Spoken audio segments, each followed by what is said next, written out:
I always love it when I go shopping and I buy bananas and they turn into this. So what are we going to do with them? I'll show you today.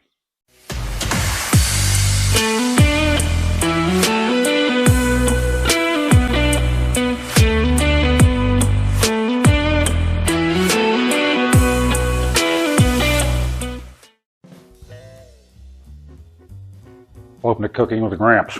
So, as I said in the intro, this is how I usually buy my bananas, but you can see they're already starting to bruise out. I'm pretty careful with them until I get them back here, but it was this color yesterday. These ones, there's a little bit of green up there. And so I hate throwing away bananas, but I'm not gonna eat these. They're too soft. But the nice thing about the brown part is this is all sugar production in the banana itself, so it's very, very sweet. So, usually you can find this in either the baking aisle or up next to the bananas. So, and it's not, I think it's like 93 cents for this. And then 2 leftover bananas, 1 egg. And then it says half a cup of water on the directions, but I like using skim milk because I think it's a little bit creamier. The first thing we're going to do is I need to get a little flour. And that's just for the baking part. So it says on the instructions to turn on the preheat the oven, which if it's off, it's already preheated, but we won't go over that. So it's 350. So what we're going to do is we're going to be using a toaster oven. I'm going to go ahead and turn that on now. I'm not going to show you on the camera. We go to 350. And you can do an internal temperature check on your toaster oven. Some of them are a little hot, some of them are a little cold. So first thing I'm going to do is take 2 bananas.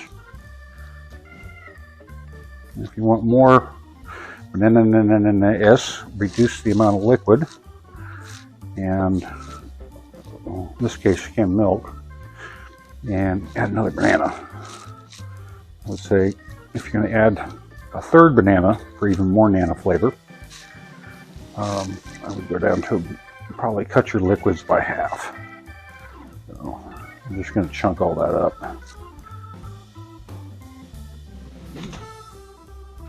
So now that's all chunked up.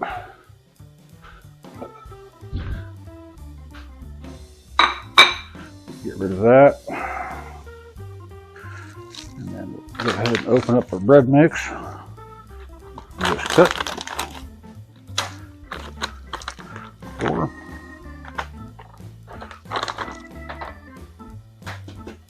One egg. And then half a cup of, in this case, skim milk. So we'll go ahead and mix all this up.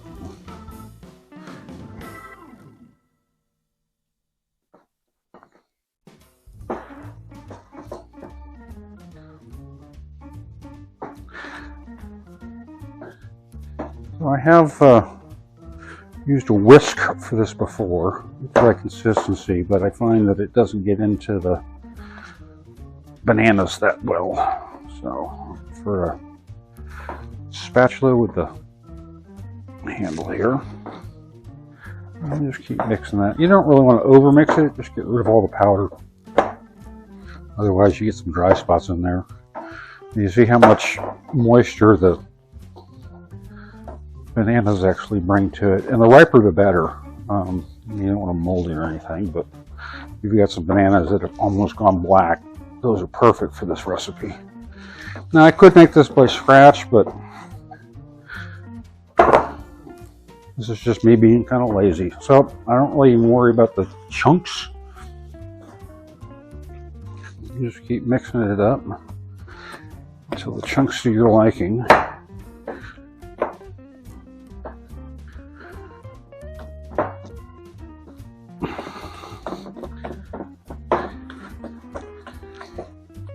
So I like a little bit of chunks in there because it adds some interesting dimensions. Now you can add nuts and you can add raisins and you can add all that other stuff in there if you want. So we're going to set this aside for a minute. And since I am doing this in a toaster oven, I'm using these little tiny baking dishes. So a little bit of butter. Keep it from sticking in. You can use the non-stick.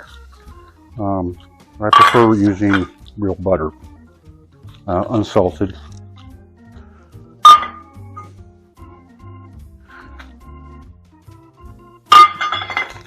Has a little bit of there, a little bit of flour. Just gonna dust that.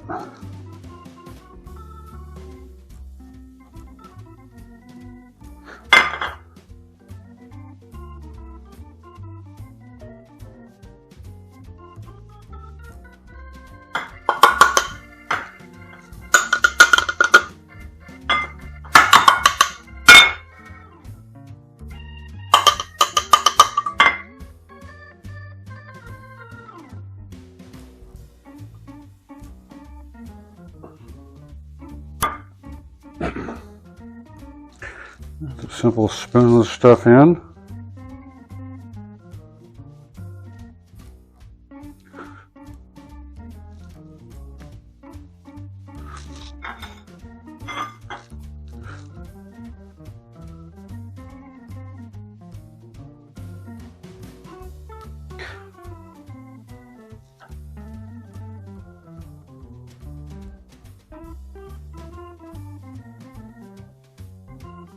This economy, I don't like wasting any food.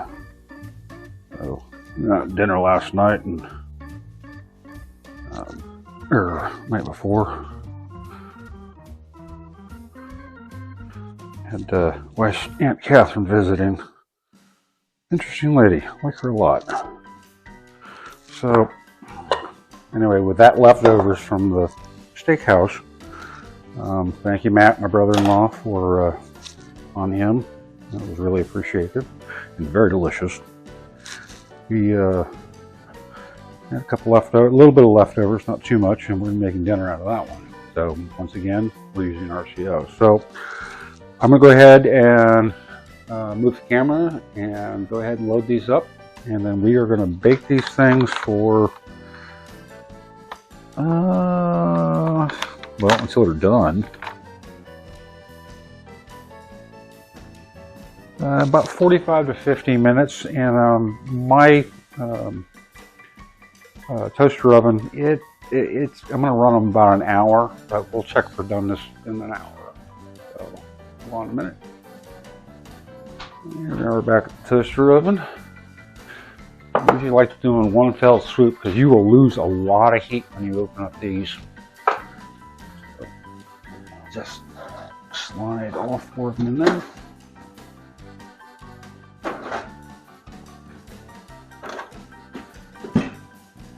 And we will see you guys in an hour. And we're at the end of our bake cycle. It has been an hour. Isn't that lovely? That looks good.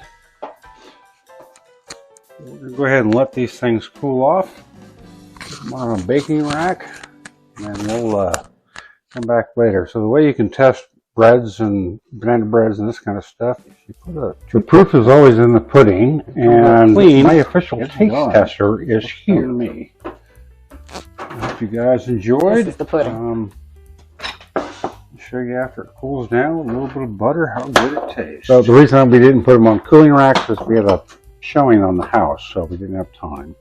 Came out nice. Look at that. So let's see what she thinks of my creation. Butter got cold. The dogs already want it. Mm.